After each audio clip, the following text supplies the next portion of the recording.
খুব শিগগির BNP chairperson Khaleda Zia চিকিৎসার জন্য বিদেশে যাবেন বলে জানিয়েছেন দলের মহাসচিব মির্জা ফখরুল ইসলাম আলমগীর। খালেদা জিয়ার জন্মদিন উপলক্ষে শুক্রবার সকালে নয়াপল্টনের দলের কেন্দ্রীয় কার্যালয়ে দোয়া মাহফিলের আগে দেওয়া বক্তব্যে তিনি এ তথ্য জানান। মির্জা ফখরুল বলেন, ম্যাডামের জন্মদিনে একটা সুসংবাদ দিতে চাই।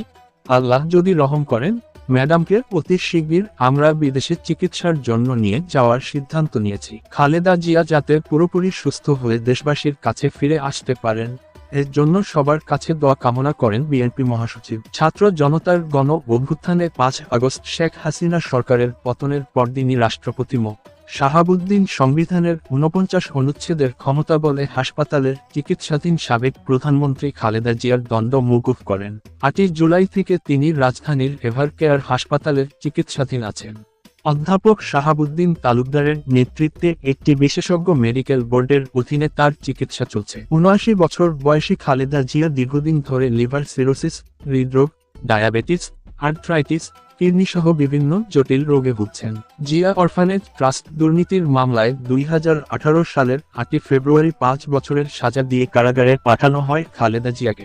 ২ বছরের অক্টোবরে হাইকোর্টে আপিল শুনানি শেষে সাজা বেড়ে হয় ১০ বছর।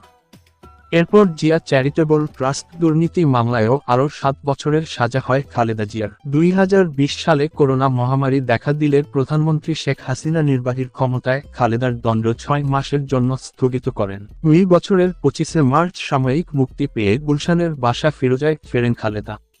তখন থেকে তিনি সেখানেই আছেন। এরপর থেকে পরিবারের আবেদনে প্রতি ৬ মাস পর বিএনপি নেত্রীর মুক্তির মেয়াদ বাড়িয়ে আসছিল শেখ হাসিনার সরকার। প্রতিবারই তাকে ২টি শর্ত দেওয়া হচ্ছিল। তাকে বাসায় থেকে চিকিৎসা নিতে হবে এবং তিনি বিদেশে যেতে পারবেন না। উন্নত চিকিৎসার জন্য খালেদা জিয়াকে বিদেশে পাঠাতে দল ও পরিবারের পক্ষ থেকে বারবার আবেদন নিবেদন করা হলেও তা প্রত্যাখ্যান করে শেখ হাসিনার সরকার।